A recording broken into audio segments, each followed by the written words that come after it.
from Hollywood and the four corners of the world. You asked for it. Starring Rich Little.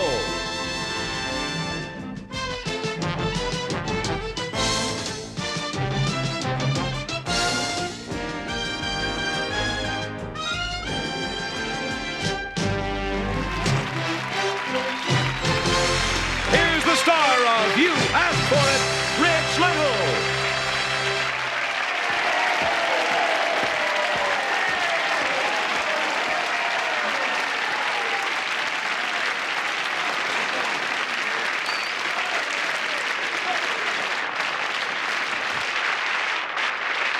Thank you, and welcome to the only show on television that goes anywhere in the world just because you asked for it. Tonight, from exotic Singapore, a human pincushion. From Jamaica, a Wild West hunt where the bucking Broncos are crocodiles. From Israel, a young army woman who's a real-life Private Benjamin, and much more. But first, shots. You know, strong men faint at the mention of a needle in the arm. But you're going to see men who put needles this long through their bodies as part of a religious ritual. And this takes place in Singapore. Jack Smith tells the story because Jeff Deleski of Santa Fe, New Mexico, you asked for it. This is the Hindu temple of the god Subramania.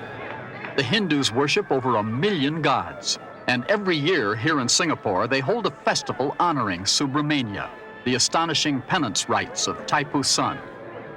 The festival is a big celebration, a combination of state fair and Mardi Gras rolled into one.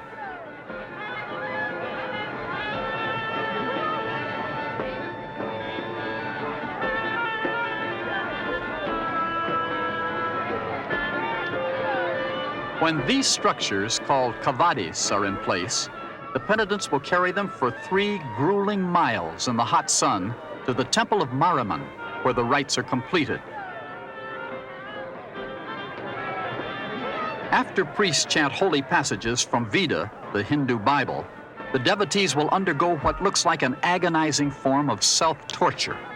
Needles are inserted into their flesh, which, when in place, will support the kavadis. It seems unbelievable, but there's no bleeding and apparently no pain in this ritual. One explanation is that incense puts the penitents in a trance. Another is that chewing the leaf of the betel plant acts as a painkiller. Most people, however, regard it as a matter of faith. If a man believes strongly enough, he will feel nothing. These chains hold pots of boiling oil. If the devotee spills 1 drop, he must retrace his steps and begin again. The needles here are silver and have a cauterizing effect on the wound. After the needle goes through the cheek, it's adjusted until it's comfortable.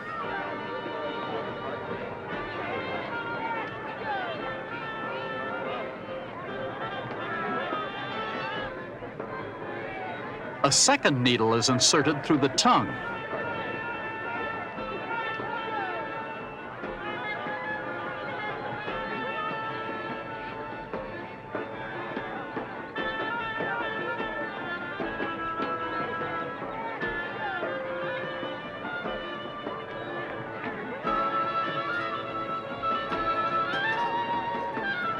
Having fasted and prayed for 24 hours, the devotees now begin to fulfill the penance vows which they have made to Subramania.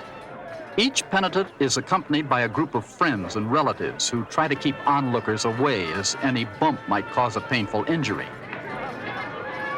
Some of these men have been through this ceremony many times, so each year they try to find new and unusual ways to show their penance. This is to appease their God, who might otherwise overlook just another ordinary atonement. Most of the penance marchers are immigrants from southern India. They work as busboys and clerks, or on the huge rubber plantations outside the city.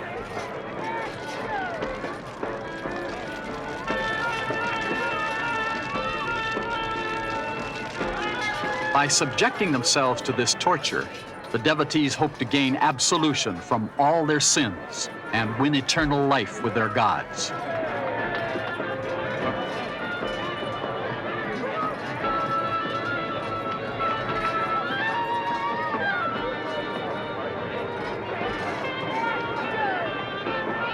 When the chains and needles are removed, powdered ashes are rubbed into the cuts. Again, there is no bleeding, but a piece of lime placed on the tongue has a cauterizing effect.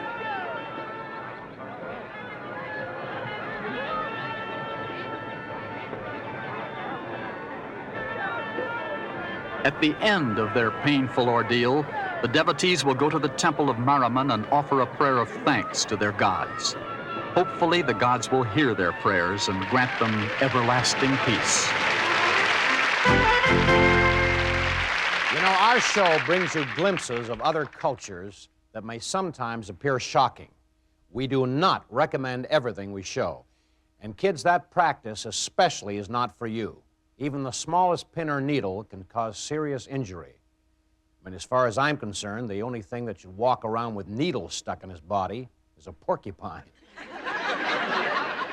Coming up next, Jamaica's wild crocodile rodeo. We'll be back.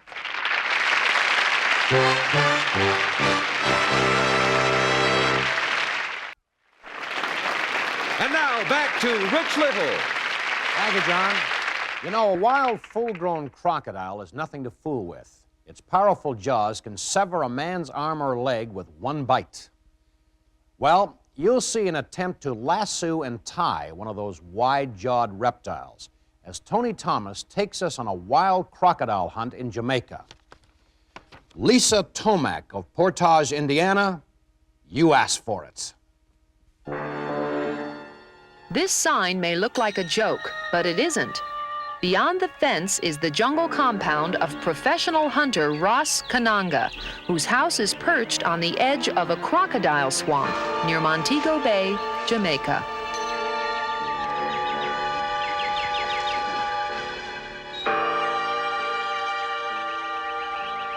Although they eat right out of his hand, these crocodiles are far from tame.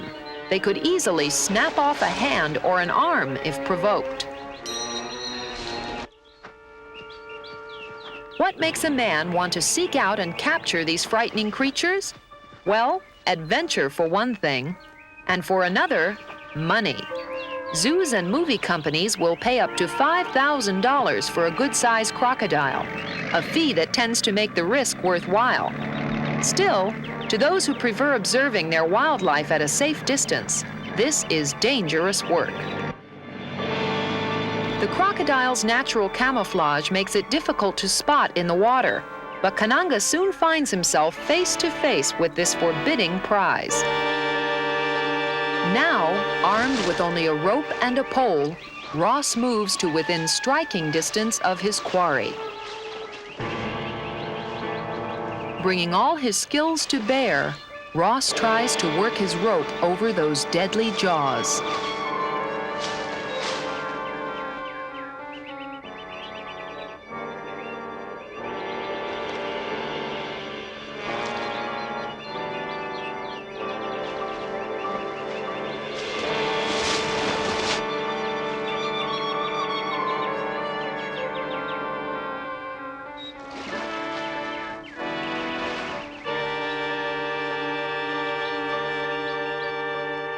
With respect for the crocodile and a caution born of experience, Ross gradually gains the upper hand and makes the rope secure.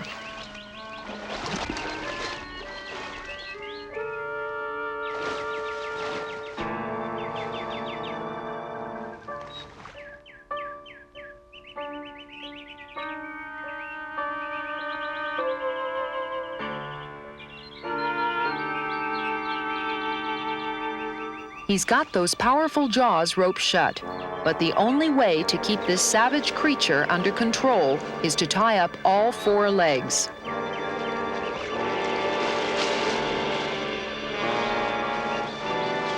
Bound and helpless, the crocodile's life in the wild is over.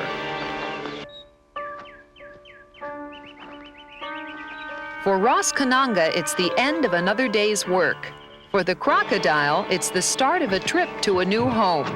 And you've witnessed this amazing capture because you asked for it.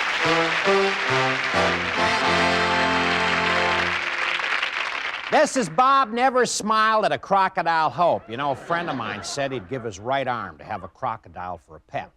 So he went on a crocodile hunt, and sure enough, he got his crocodile. Good old Lefty. Well, now Jack Smith brings us another classic from the original show. Here's Jack. Thanks, Rich. I know that some of you folks like hot dishes loaded with peppers. Well, back in 1953, we filmed a man who had an appetite for the hottest stuff I ever saw anyone eat, because Theodore Kaufman liked to eat fire.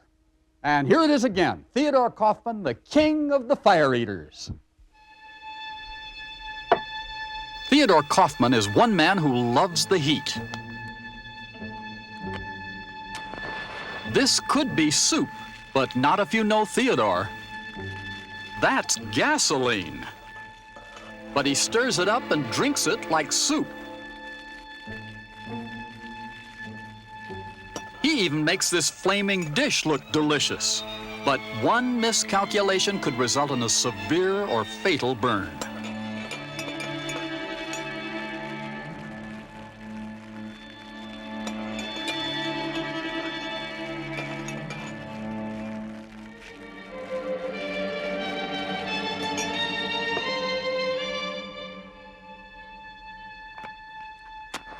Then what better dessert than a flaming matchbook?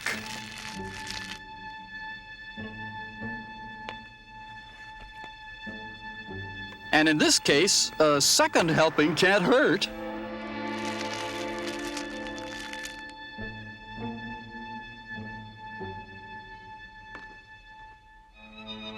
What's this? That's molten lead, 450 degrees, molten lead.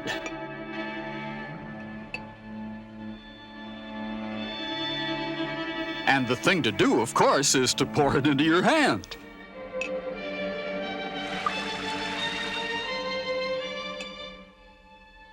And now the other hand. Watch.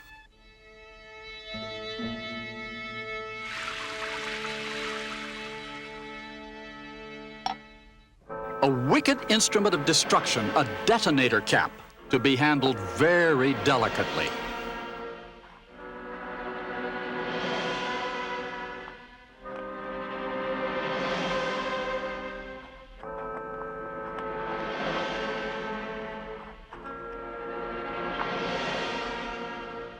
When it strikes an object, this detonator cap sets off an explosive charge.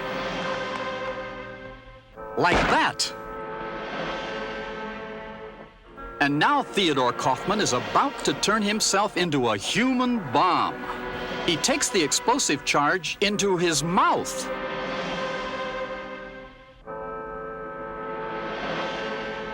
Are you watching closely?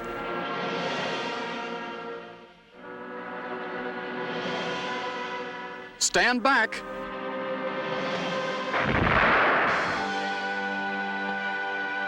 Let's see that once again.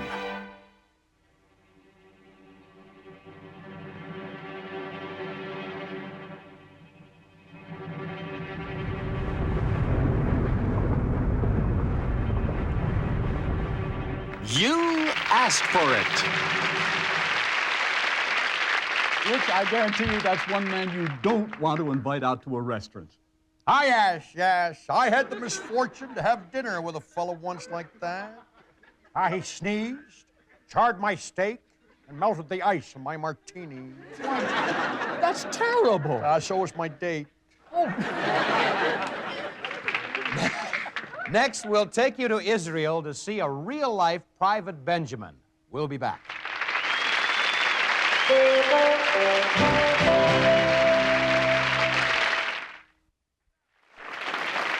And now back to Rich Little. You know, in the movie Private Benjamin, Goldie Hawn turned Army life into a comedy. But in Israel, women take Army service seriously, and the Army takes women seriously. The women even train men for combat. Jack Smith gives us a revealing and exclusive look at women in Israeli Defense Forces, because Jack Fleischer of Brooklyn, New York, you asked for it.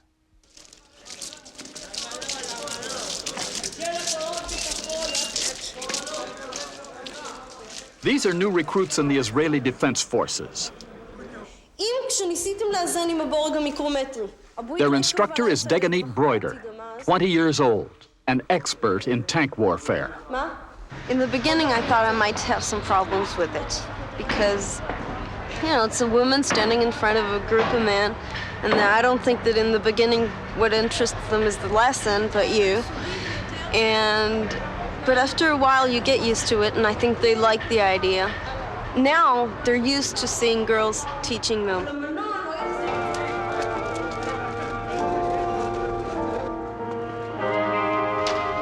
Now Deganit students must put into practice what she's taught them in the classroom.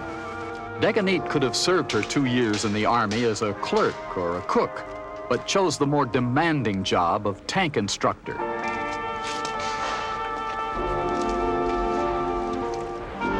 They're not afraid of us. We're not going to do anything to them. We're not going to make them run around, and we're not going to make them work or something. We just teach them, and we're pretty close to them. We have a nice friendship with them. Deganit is typical of the women instructors in the Armored Corps. Thoroughly trained in every aspect. They fire the tank's guns.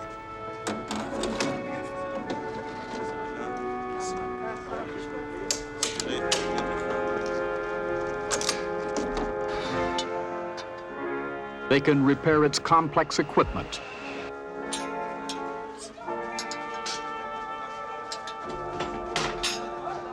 They can maintain its engines under battle conditions. Although basically trained as instructors, if needed, these young women are prepared to take their place beside the men in combat.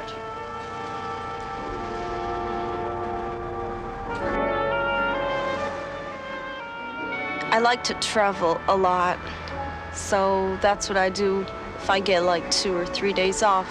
So I just go traveling.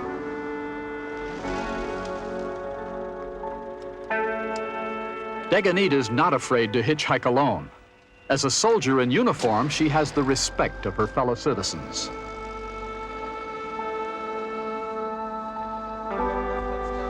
At the Jerusalem bus terminal, she waits with other soldiers.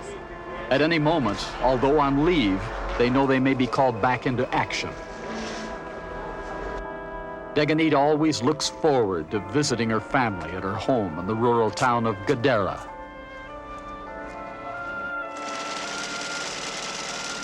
I do a lot of handwork, sewing, or embroidery, or things like that. I like to go window shopping, or really shopping if I can afford it.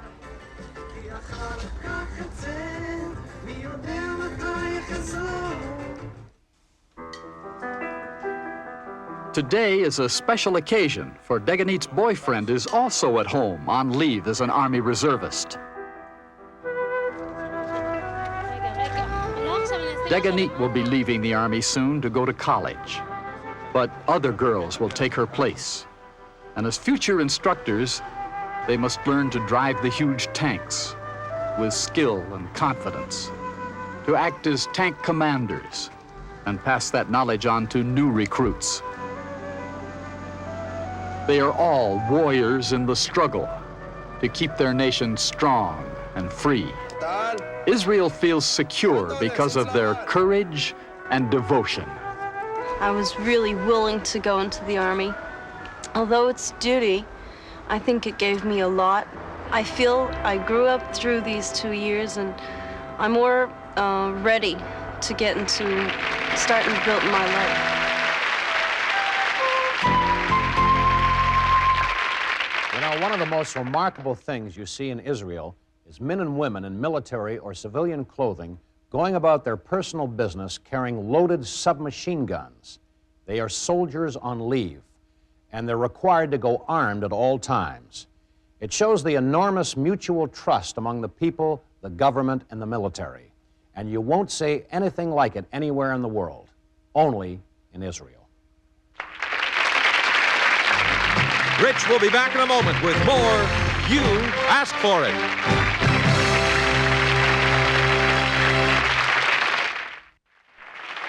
And now back to Rich Little. That's our show for tonight. See you next time on You Asked For It. Good night, everybody.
This is John Harlan speaking.